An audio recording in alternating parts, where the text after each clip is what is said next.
Episode 98 13th May 2025 Jhansi serial ఏం జరిగిందో చూద్దాం. ఝాన్సీ ఆ రోజు నైట్ సీసీటీవీ ఫుటేజ్ చెక్ చేస్తే ఏమైనా దొరికిద్దేమో అని అంటే గౌతమ్ దొరకచ్చు, నేను వెళ్ళి సీసీటీవీ ఫుటేజ్ ల్యాప్టాప్ తీసుకొస్తా, మీరు ఇక్కడే కూర్చోండి అని అంటాడు గౌతమ్. ఇంకా సీసీటీవీ ఫుటేజ్ చెక్ చేస్తే ఆ ముసుగు మనిషి అక్కడ నుంచున్నట్లుంటుంది అంతే. ఇంకా ఆ తర్వాత మొత్తం బ్లర్ అయిపోయి ఉంటుంది. ఎన్నిసార్లు చెక్ చేసినా అది అంతే ఉంటుంది. మిస్ అయిందండి అని గౌతమ్ అంటే, మిస్ అవ్వలేదండి, మిస్ చేశారు, ఖచ్చితంగా మీ అత్తయ్య ఆ పని చేసి ఉంటారు. ఈ ఇంట్లో సీసీటీవీ ఫుటేజ్ మిస్ అయింది అంటే బయట వాళ్ళెవరు ఆ పని చేయలేరు, ఇంట్లో వాళ్ళెవరికి అవసరం లేదు. మనం సీసీటీవీ ఫుటేజ్ చెక్ చేస్తామని ఆవిడ ముందే ఊహించుంటారేమో. ఇదంతా మృణాల్ని పక్క నుంచి వింటుంది ఝాన్సీ మాటలు. అయినా ఏం పర్లేదు గౌతమ్ గారు, ఆవిడ సీసీటీవీ ఫుటేజ్ మాయం చేసినంత మాత్రాన నిజాన్ని అబద్ధం చేయలేదు, ఈ విషయం నేనే ఆవిడకి నిరూపిస్తాను అని అంటుంది ఝాన్సీ. ఎనీవే నేను అడిగ్గానే సీసీటీవీ ఫుటేజ్ చూసినందుకు చాలా థ్యాంక్స్ అని గౌతమ్కి షేక్ హ్యాండ్ ఇస్తే ఇట్స్ ఓకే అంటాడు గౌతమ్. ఇంకా మృణాల్ని అక్కడి నుంచి కోపంగా వెళ్ళిపోతుంది. ఇంకా ఝాన్సీ పడిపోతుంటే గౌతమ్ పట్టుకుంటారు. అప్పుడు ఒక సాంగ్ వస్తుంది. అప్పుడు వాళ్ళిద్దరూ ఒకేసారి మీరేమైనా చెప్పాలనుకుంటున్నారా అని మాట్లాడతారు. ఇంకా గౌతమ్ నోరు మూసుకొని ఫస్ట్ మీరే చెప్పండి అంటే ఝాన్సీ లేదు మీరు చెప్పండి అంటాడు. గౌతమ్ లేదు లేదు లేడీస్ ఫస్ట్ మీరే చెప్పండి అని గౌతమ్ అడుగుతాడు. అప్పుడు ఝాన్సీ గుడ్ నైట్ చెప్తుంది. ఏంటి గుడ్ నైటా అంటాడు. మీరేమనుకున్నారు అంటే ఏం లేదులేండి, ఏమైనా అనుకుంటే మాత్రం చెప్తారా ఏంటి అని గౌతమ్ అనుకుంటాడు మనసులో. ఏంటండి మీరే మాట్లాడుకుంటున్నారు అని ఝాన్సీ అడుగుతుంది. ఏం లేదు గుడ్ నైట్ అని గౌతమ్ చెప్తే ఇంకా ఝాన్సీ అక్కడి నుంచి వెళ్ళిపోతుంది. ఇంకా ఝాన్సీ అక్కడి నుంచి వెళ్ళిపోతుంటే ఝాన్సీ చిన్ని ఆ చెట్టులో ఇరుక్కుపోతుంది. ఝాన్సీ ఏమో గౌతమ్ పట్టుకున్నాడేమో అని గౌతమ్ గారు వదలండి, మీకే చెప్పేది వదలండి, మీకే చెప్పేది వదలరా అని తిరిగితే ఆ చిన్ని ఏమో చెట్లు ఇరుక్కుపోయి ఉంటుంది. గౌతమ్ చేతులు కట్టుకొని నిలబడి చూస్తూ ఉంటాడు. గౌతమ్ ఇది మరీ అన్యాయం అండి, నేను మీ చిన్ని లాగుతానని మీరెలా అనుకున్నారు? ఒకవేళ నిజంగా లాగుంటే ఏం చేసేవాళ్ళు అంటే అప్పుడు ఝాన్సీ లాగి పెట్టి ఒక్కటి కొట్టేదాన్ని అంటే వామ్మో అయితే సరే వెళ్ళండి అంటే ఇంకా ఝాన్సీ అక్కడి నుంచి వెళ్ళిపోతుంది. ఇంకా మృణాల్ని వాళ్ళ ఆయన ప్రసాద్ డ్రింక్ చేస్తూ ఉంటాడు. అది చూసి మృణాల్ని కంగారు పడి ఏంటి ప్రసాద్ ఏం చేస్తున్నావు, ఇంట్లోనే డ్రింక్ చేయడం స్టార్ట్ చేసావా, మా డాడీ చూస్తే ఏమనుకుంటారు అడిగితే అప్పుడు ప్రసాద్ బయటకు వెళ్ళి తాగేసి ఎవరితోనో గొడవ పడి ఏదో గొడవలు తీసుకొచ్చే కంటే ఇంట్లో కూర్చొని తాగడం బెటర్ అని ఇలా చేస్తున్నాను అని అంటాడు. వద్దు ప్రసాద్ నువ్వు ఇలా చెయ్యొద్దు, మా డాడీ చూస్తే బాగోదు అని మృణాల్ని ఆ గ్లాస్ తీసుకొని పక్కన పెడుతుంది. అప్పుడు మృణాల్ని నీతో ఒక ముఖ్యమైన విషయం మాట్లాడాలనుకుంటున్నాను, ఒక కేసు విషయంలో నేను నిన్ను కన్సల్ట్ చేయాలి అనుకుంటున్నాను అని అంటాడు. ఏంటి కేసు విషయమా అని మృణాల్ని అడిగితే yes I want your help, విడాకుల విషయంలో నీ సహాయం కావాలి అని అడుగుతాడు ప్రసాద్. విడాకుల ఎవరికి అని మృణాల్ని అడిగితే ఇంకెవరికి మనకే అని అంటాడు ప్రసాద్. మృణాల్ని షాక్ అవుతుంది. అప్పుడు ప్రసాద్ నాకు విడాకులు కావాలి మృణాల్ని, ఇక నుండి మన ఇద్దరం కలిసి ఉండడం కుదరదు, విడిపోతేనే మన ఇద్దరికి మంచిది, నేను నీతో కలిసి ఉండలేను అని చెప్తాడు. అప్పుడు మృణాల్ని ఏం మాట్లాడుతున్నావు ప్రసాద్, నువ్వు విడాకులు ఇవ్వడం ఏంటి అని అడిగితే ఇచ్చేలా నువ్వే చేసుకుంటున్నావు అని అంటాడు వాళ్ళ ఆయన. ఇక నువ్వు ఎప్పుడు డాడీ డాడీ అంటూ మీ డాడీ చుట్టూతోనే తిరుగుతూ ఉండు, ఇంకా నీకు కాదనే వాళ్ళు అడ్డు చెప్పేవాళ్ళు ఎవరు ఉండరు అని ప్రసాద్ అంటే అప్పుడు మృణాల్ని ఏడుస్తుంది. అలా అనుకు ప్రసాద్, నువ్వు లేకుండా నేను ఉండలేను, ఆ రోజు చూసావు కదా నువ్వు కాసేపు జైల్లో ఉంటేనే నేను తట్టుకోలేకపోయాను, అలాంటిది నిన్ను వదిలి నేను ఎలా ఉండగలను అని అనుకుంటున్నావు, నీకు తెలీదా నాకు నువ్వంటే ఎంత ఇష్టమో, నువ్వు నా వాడివి ప్రసాద్, నీ కోసం నేను ఏదైనా చేయగలను, కానీ ఇంట్లో నుంచి ఇప్పుడే వెళ్ళిపోదామని మాత్రం చెప్పకు అని అంటుంది మృణాల్ని ఏడుస్తూ. అది తప్ప ఏదైనా చేస్తాను, చివరికి నా ప్రాణం ఇమ్మన్నా ఇచ్చేస్తాను ప్రసాద్, ఐ లవ్ యూ అంటూ మృణాల్ని ఏడ్చేస్తుంది. ఇప్పుడు వాళ్ళ ఆయన దూరంగా జరిపి ఇప్పుడు నేను నీ ప్రేమను ఎంజాయ్ చేసే మూడ్లో ఏమీ లేను, అసలు నీలాంటి ఆడది పెళ్లి చేసుకోకుండా ఉంటే మంచిది, పెళ్లి చేసుకొని నాలాంటి మగవాళ్ళ జీవితం నాశనం చేయకూడదు. ఇప్పుడు తను ఏడుస్తూ ప్రసాద్ అని అంటే నువ్వు ఎంత ప్రేమని చూపించినా లేక ఎంత సీరియస్ అయినా నా నిర్ణయం మాత్రం మారదు అని చెప్తాడు వాళ్ళ ఆయన. ఇంకా గౌతమ్ హాల్లో నుంచి ఆలోచిస్తూ ఉంటే వాళ్ళ బాబాయ్ చంద్రమోహన్ వచ్చి ఏంట్రా ఏకపక్షి ప్రేమ పక్షి, విషయం ఏమన్నా ఉందా లేదా అని అడుగుతాడు.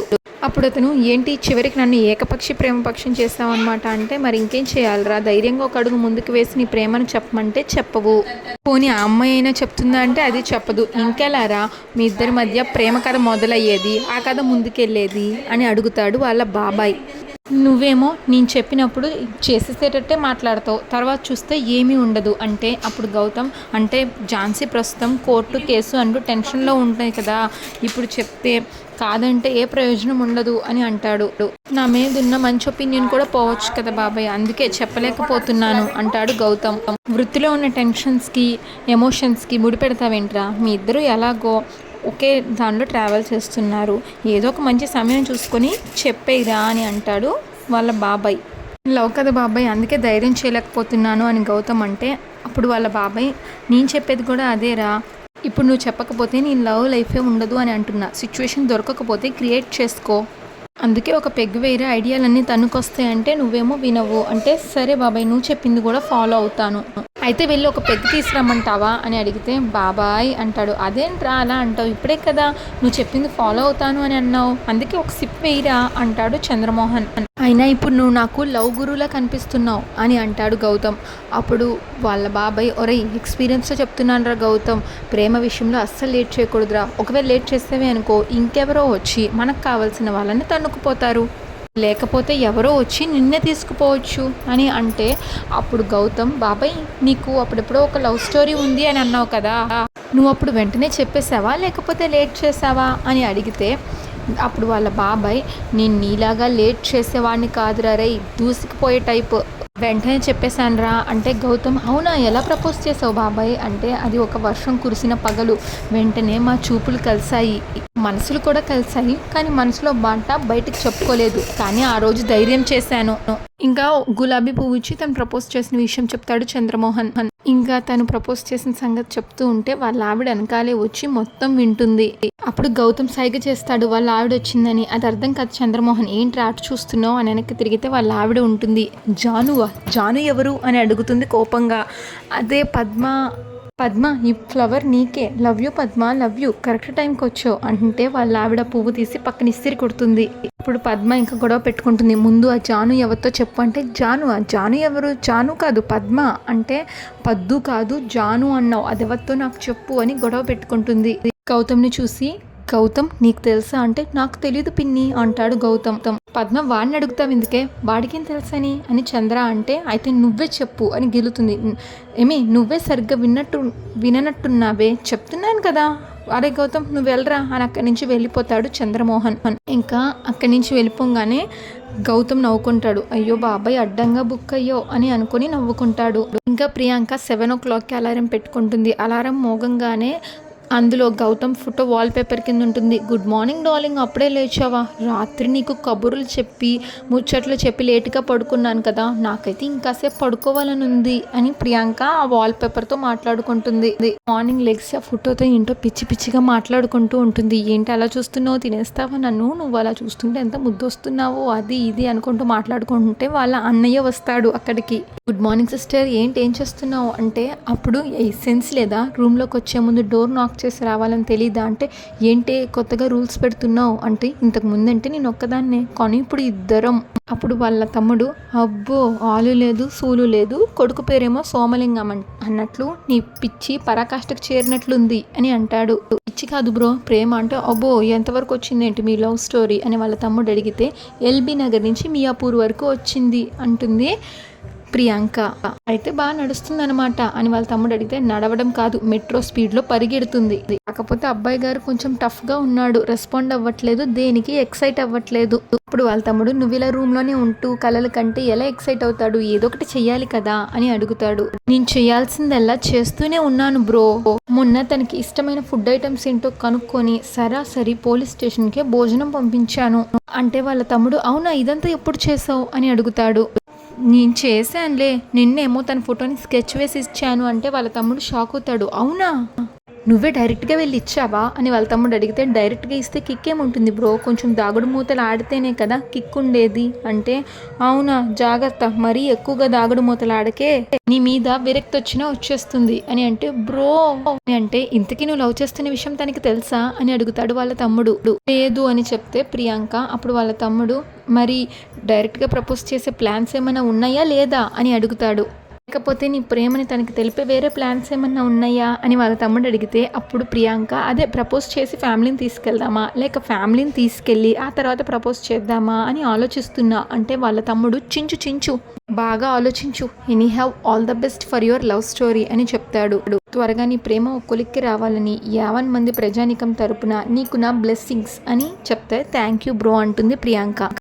వాళ్ళ తమ్ముడిని ఇంతకీ నీ లవ్ స్టోరీ ఎంతవరకు వచ్చింది, ఆ అమ్మాయి పేరైనా చెప్తావా అంటే అప్పుడు వాళ్ళ తమ్ముడు అమ్మా నువ్వు మాత్రం ఏమీ చెప్పవు, నేను మాత్రం అన్నీ చెప్పాలా, బ్రో ప్లీజ్ బ్రో నేను నీ ముద్దులు చెల్లిని కదా అంటే అప్పుడు వాళ్ళ తమ్ముడు నేను నా ముద్దుల చెల్లి, నీకెలా ఎదుటి వాళ్ళ గురించి ఎక్సైట్మెంట్ ఉంటుందో అందరికీ అలానే ఉంటుంది, సో వెయిటింగ్ తప్పదు, bye have a good day అని చెప్పి అక్కడి నుంచి వెళ్ళిపోతాడు. ఇంకా ఝాన్సీ తన ఆఫీస్లో ఏదో ఫైల్స్ చూసుకుంటుంటే ఇద్దరు వచ్చి నమస్తే మేడం అంటే కూర్చోండి అంటుంది ఝాన్సీ. ఎందుకు వచ్చారు అని అడిగితే నా పేరు దుర్గా, తను నా చెల్లి భవానీ, మా నాన్నకి 3 సంతానం, మా ఇద్దరితో పాటు ఒక అబ్బాయి, తను మాకన్నా పెద్దవాడు, మా నాన్నకి 2 ఇల్లులు ఉన్నాయి, మా ముగ్గురికి పెళ్ళిళ్ళు చేసిన తర్వాత 2 ఇల్లులు, ఒక ఇల్లు మా అన్నయ్య పేరు మీద రాసి ఇచ్చాడు, మరొక ఇల్లు మా ముగ్గురికి వాటాలుగా పంచుకోమని రాసిచ్చాడు, కానీ పేపర్స్ మాత్రం మా నాన్నగారి పేరు మీదే ఉన్నాయి. అప్పుడు ఝాన్సీ మీ నాన్నగారు చాలా మంచివారిలా ఉన్నారు అంటే అప్పుడు వాళ్ళు అవును మేడం మా నాన్నగారు చాలా మంచివారు, కానీ మా అన్నయ్య మమ్మల్ని ఇబ్బంది పెడుతున్నాడు.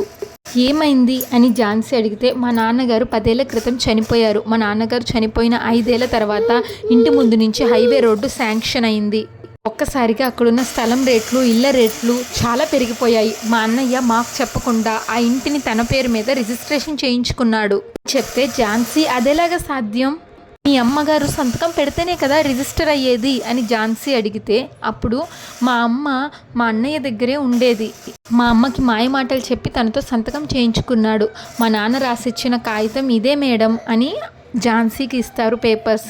ఝాన్సీ ఆ పేపర్స్ చూస్తుంది, అంతటితో ఎపిసోడ్ పూర్తవుతుంది. నెక్స్ట్ ఎపిసోడ్ ప్రోమోలో ఆ ఆడపిల్లల వాళ్ళ అన్నయ్య వీళ్ళు ఆడపిల్లలు వాళ్ళకి కట్న కానుకలు ఇచ్చి పెళ్లి చేసేసాం, అంతటితో బాధ్యత అయిపోయింది, ఇంకా వాళ్ళకి ఆస్తులు ఎందుకు, మా నాన్నకి వారసుడిని నేను.